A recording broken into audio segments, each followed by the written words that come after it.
It is unbelievable.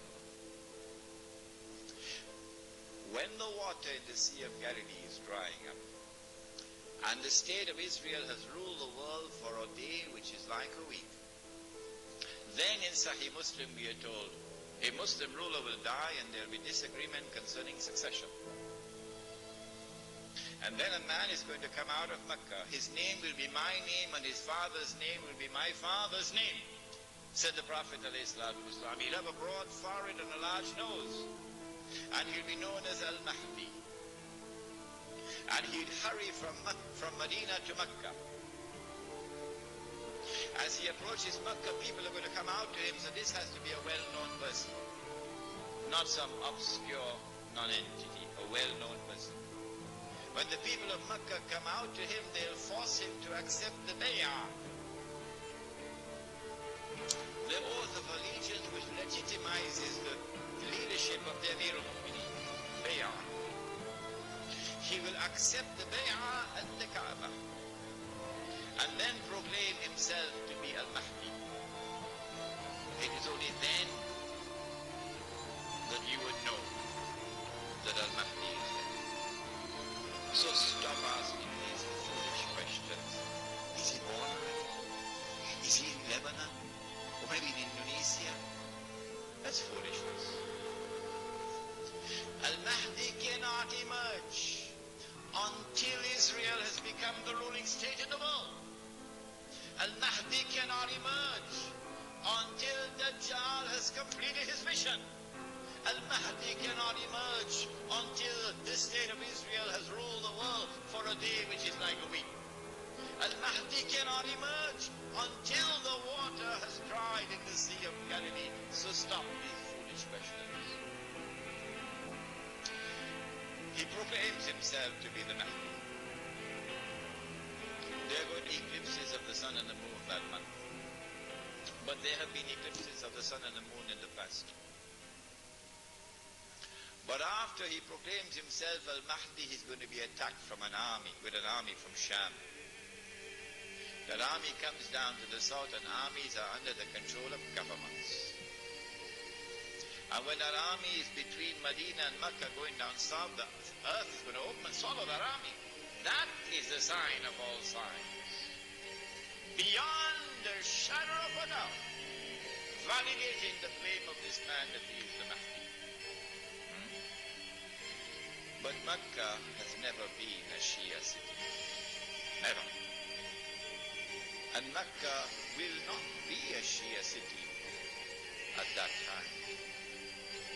And Mecca will not come out to give allegiance to a Shia. And so you have to be living on the moon to believe that the Mahdi is going to be Shia. We do not say this to embarrass the Shia, or to be uncharitable to them, or to hurt their feelings in any way. This is just factual analysis. When the earth opens and swallows that army, then on that day, those from the world of the Shia who accept him as the Mahdi and follow him are our brothers in faith. And shoulder to shoulder we'll fight together in the Holy Land. But those from the Shia, and we anticipate that there will be those who will now reject him as the Mahdi because he is not Shia. You are not our brothers in faith. And you will not fight with us shoulder to shoulder to liberate the Holy Land.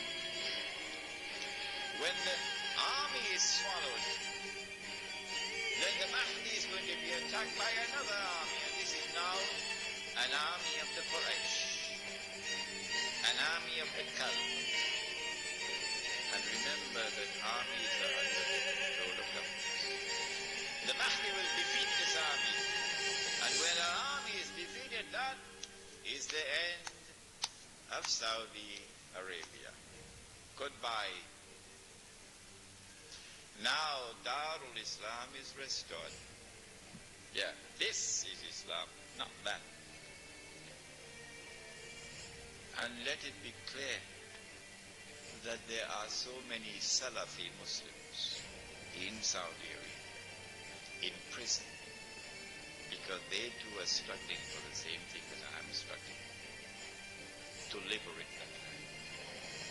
When the Sea of Galilee dries up, that is the time when Israel will no longer rule the world. I love this hadith.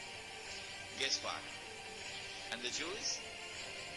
They can watch the Sea of Galilee going down and drying up. And they can realize that the moment is coming. Ya Muslim, هذا يهودي ورائي فتعال فاقتل. That moment is approaching as the water is drying up. I love this hadith. When Israel wages a big war, in order for her to become the ruling state in the world, she'd have to seize the oil. Saudi oil, Iraqi oil, Kuwaiti oil, etc. But I said, I don't think they'll touch the Iranian oil. Why?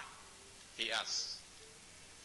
The answer is, without in any way being disrespectful to the Shia, without in any way being uncharitable to the Shia, no, that's not my method. Anyone who declares of Abu Bakr as-Siddiq radiallahu ta'ala anhu, he was a usurper, is misguided. And anyone who compounds that by declaring that Umar Farooq radiallahu ta'ala anhu was a usurper is doubly misguided. And anyone who further compounds that by declaring of a third of the eminent companions of the Prophet Muhammad alayhi salatu wasalam, that Uthman Ghani radiallahu ta'ala anhu was a usurper, is casting a massive vote of no confidence in Muhammad sallallahu ta'ala alayhi wasallam. The three of his foremost companions were usurpers, robbing people of their legitimate position, like robbers and bandits. So anyone who declares of this like this are a people who are significantly misguided.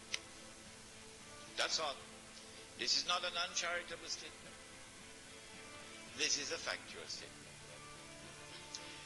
A less than valid, less than authentic expression of Islam will always be advantageous to Dajjal. Because if this less than authentic expression of Islam is the only Islam which can mount a successful Islamic revolution, the only one, then the Muslim masses around the world will eventually be told that is the valid Islam. Because that's the only one which has succeeded in the world. So you should give up the authentic Islam that you have and adopt that less than authentic Islam. Why would Israel want to dismantle such a state? No, it will not be in the interest of Israel to attack and seize the Iranian oil.